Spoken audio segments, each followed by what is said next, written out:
The story of the three little pigs.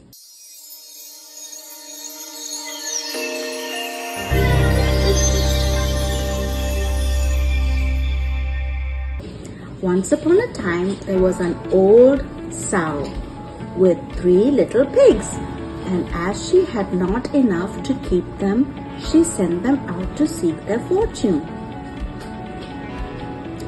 The first that went off met a man with a bundle of straw and said to him, "Please, man, give me that straw to build me a house," which the man did, and the little pig built a house with it. Presently came along a wolf and knocked at the door and said, little pig, let me come in." To which the pig answered, "No, no, by the hair of my chinny chin chin."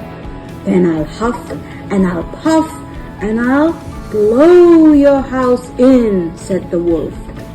So he huffed and he puffed and he blew his house in and ate up the little pig.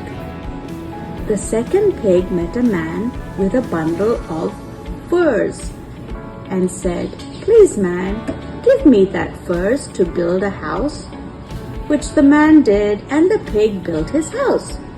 Then along came the wolf and said, little pig, let me come in." "No, no, by the hair of my chinny chin chin."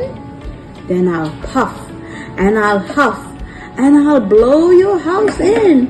So he huffed and he puffed and he puffed and he huffed, and at last he blew the house down and ate up the second little pig.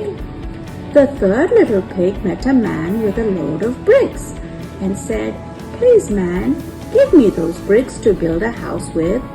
So the man gave him the bricks and he built his house with them. So the wolf came, as he did to the other little pigs, and said, little pig, let me come in." "No, no, by the hair of my chinny chin chin." "Then I'll huff and I'll puff and I'll blow your house in." Well, he huffed and he puffed and he huffed and he puffed. He puffed and he huffed, but he could not get the house down. When he found that he could not, with all his huffing and puffing, blow the house down, he said, "Little pig, I know where there is a nice field of turnips." "Where?" said the little pig. "Oh, in Mr. Smith's home field, and if you will be ready tomorrow morning, I will call for you and we will go together and get some for dinner." "Very well," said the little pig, "I will be ready. What time do you mean to go?" "Oh, at 6 o'clock. Well, the little pig got up at 5 and got the turnips and was home again before 6. When the wolf, he came and said, "Little pig, are you ready?" "Ready," said the little pig.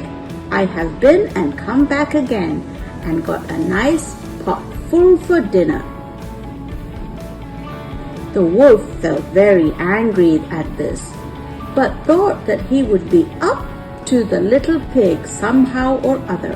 So he said, "Little pig, I know where there is a nice apple tree." "Where?" said the pig. "Down at the merry garden," replied the wolf.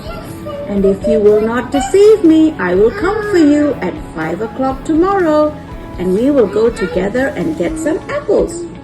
Well, the little pig woke up at 4 the next morning and bustled up and went off for the apples, hoping to get back before the wolf came.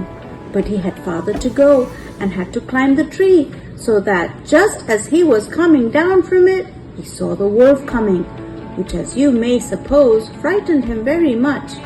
When the wolf came up, he said, "Little pig, what, are you here before me? Are they nice apples?" "Yes, very," said the little pig.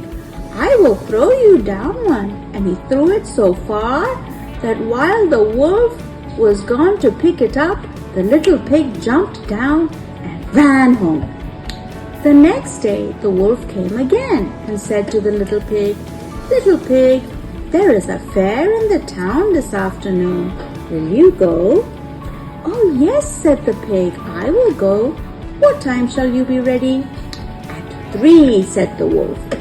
So the little pig went off before the time as usual and got to the fair and bought a butter churn and was on his way home with it when he saw the wolf coming.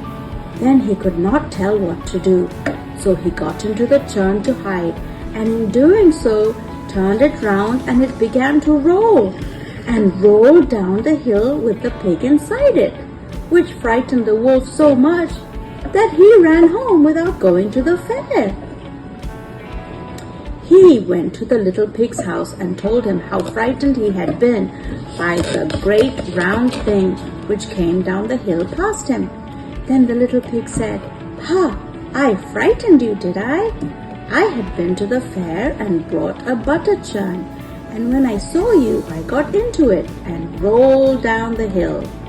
Then the wolf was very angry indeed and declared he would eat up the little pig and that he would get down the chimney after him. When the little pig saw what he was about, he hung on the pot full of water and made up a blazing fire, and just as the wolf was coming down, took off the cover of the pot, and in fell the wolf. And the little pig put on the cover again, and in an instant boiled him up and ate him for supper and lived happily ever after. The end.